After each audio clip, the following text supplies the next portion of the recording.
Srikalahasti BJP కార్యాలయం నందు పట్టణ అధ్యక్షుడు గరిగిపాటి రమేష్ ఆధ్వర్యంలో బీజేపీ పార్టీ పాత్రికేయుల సమావేశం నిర్వహించారు. ఈ సమావేశంలో బీజేపీ పార్టీ శ్రేణులు మాట్లాడుతూ బీజేపీ, జనసేన, టీడీపీ ఉమ్మడి పార్టీల కలయికలో ఉమ్మడి పార్టీ అభ్యర్థిగా శ్రీకాళహస్తి నియోజకవర్గ అభ్యర్థిగా బొజ్జల సుధీర్ రెడ్డిని ప్రకటించడంతో బీజేపీ రాష్ట్ర కార్యదర్శి, శ్రీకాళహస్తి నియోజకవర్గం ఇన్ఛార్జ్ కోల ఆనంద్ డబ్బుకి అమ్ముడిపోయాడు అంటూ కొన్ని ప్రచారాలు వస్తున్నాయని, అవి అసత్యమని బీజేపీ రాష్ట్ర కార్యదర్శి అయిన కోల ఆనంద్ రాష్ట్రంలో నరేంద్ర మోదీ భారీ సభలు నిర్వహిస్తున్న నేపథ్యంలో సభల ఏర్పాట్లు పర్యవేక్షిస్తూ రాష్ట్రంలో పలు చోట్ల పర్యటిస్తున్నారని, కోల ఆనంద్పై వస్తున్న ప్రచారాలపై బీజేపీ శ్రేణులు ఆగ్రహం వ్యక్తం చేశారు. బీజేపీ పార్టీ మరియు అందులో ఉన్న నాయకులు ఓ క్రమశిక్షణతో, నిబద్ధతతో ఉంటారని, ఎప్పుడూ బీజేపీ పార్టీ నాయకులు అమ్ముడుపోరని కోల ఆనంద్పై అసత్యపు వ్యాఖ్యలు ప్రచారం చేస్తున్న నాయకులకు తెలియజేశారు. గత 30 ఏళ్లుగా శ్రీకాళహస్తి నియోజకవర్గంలో ఏ పార్టీ అధికారంలో ఉన్నా తమ నాయకుడు కోల ఆనంద్ పార్టీలకు అతీతంగా ప్రజలకు సేవలు అందించారని, అలాంటి నాయకునిపై ఇలాంటి అసత్యపు ప్రచారాలు చేయడం తగదంటూ హితవు పలికారు.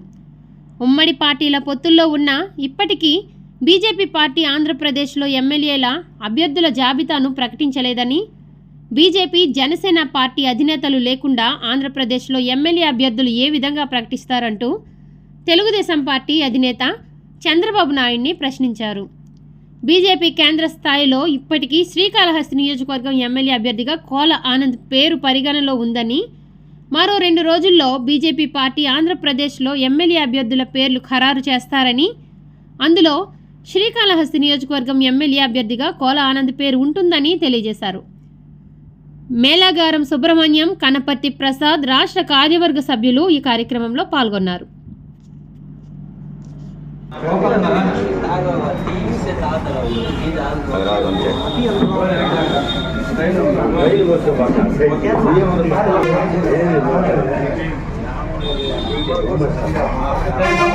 నరేంద్ర మోడీ గారి నాయకత్వం, పురంధరేశ్వరి నాయకత్వం, కోలానంద్ గారి నాయకత్వం, నరేంద్ర మోడీ గారి నాయకత్వం, నీతి నిజాయితీ గల నాయకుడు కోలానంద్ గారి నాయకత్వం, ప్రజాసేవకుడు కోలానంద్ గారి నాయకత్వం, భారత్ మాతా కీ, నరేంద్ర మోడీ గారి నాయకత్వం, జేపీ నడ్డా గారి నాయకత్వం, అమిత్ షా గారి నాయకత్వం,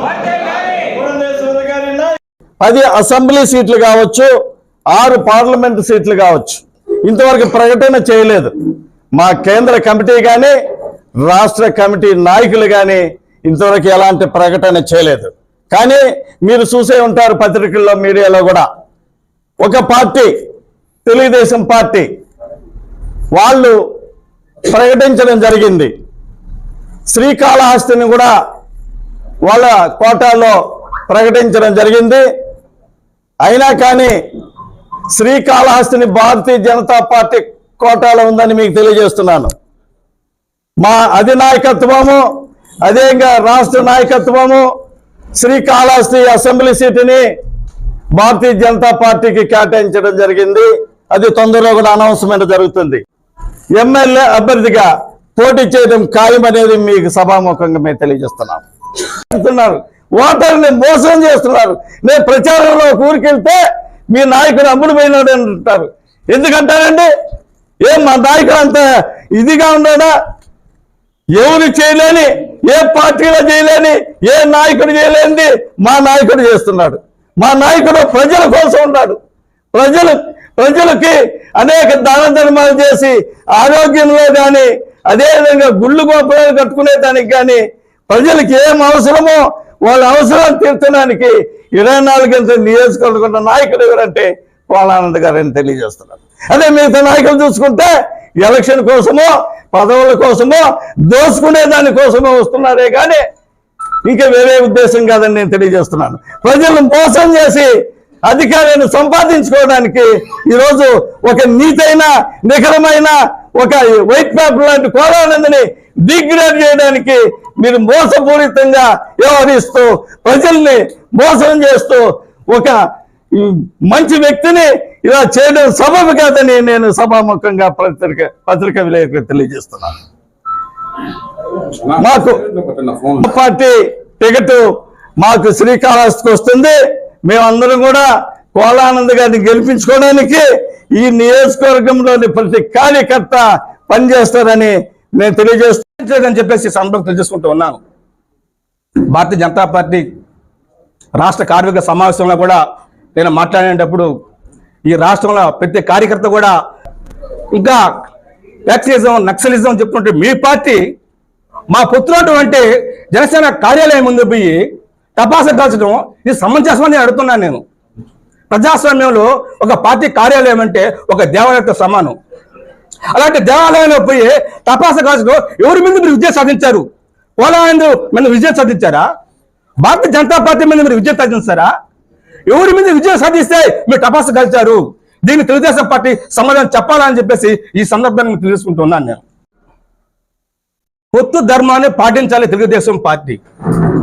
ఢిల్లీలో 3 రోజులు కాపలా కాసింది అమిత్ షా గారి గురించి, ఈ పొత్తు ధర్మం గురించి నేను అడుగుతున్నాను నేను ఈరోజు తెలుగుదేశం పార్టీని.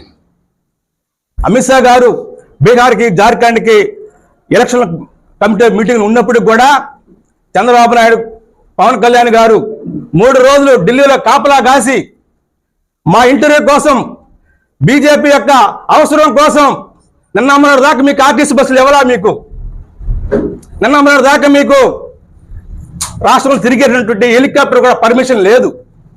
అలాంటి పరిస్థితి ఈరోజు నరేంద్ర మోడీ గారు మీకు ఇచ్చారు అవకాశం ఇచ్చినప్పుడు పొత్తు ధర్మాన్ని తెలుగుదేశం పార్టీ పాటించాలి. నేను అడుగుతున్నాను ఆయన్ని, చంద్రబాబు నాయుడిని, నువ్వు ఊరు ప్రకటించదనేసి. మా రాష్ట్ర అధ్యక్షుడు పురంధేశ్వర గారు ఉండాలి, పవన్ కళ్యాణ్ గారు ఉండాలి, చంద్రబాబు నాయుడు గారు ఉండాలి. వాళ్ళ ముగ్గురులో మీరు రాష్ట్రం సంబంధించినటువంటి ఏ టికెట్ అయినా సరే మీరు ప్రతిపాదన చేయాలి. పొత్తు లేనప్పుడు మీరు ఏదైనా చేసుకోవచ్చు, అది మీ ఇష్టం. అది కానీ పొత్తు ధర్మం పాటించిన తర్వాత పొత్తు ధర్మాన్ని పాటించాలి. ఇది పాటించలేదని చెప్పేసి ఈ సందర్భంగా మీకు తెలియజేసుకుంటూ ఉన్నాను.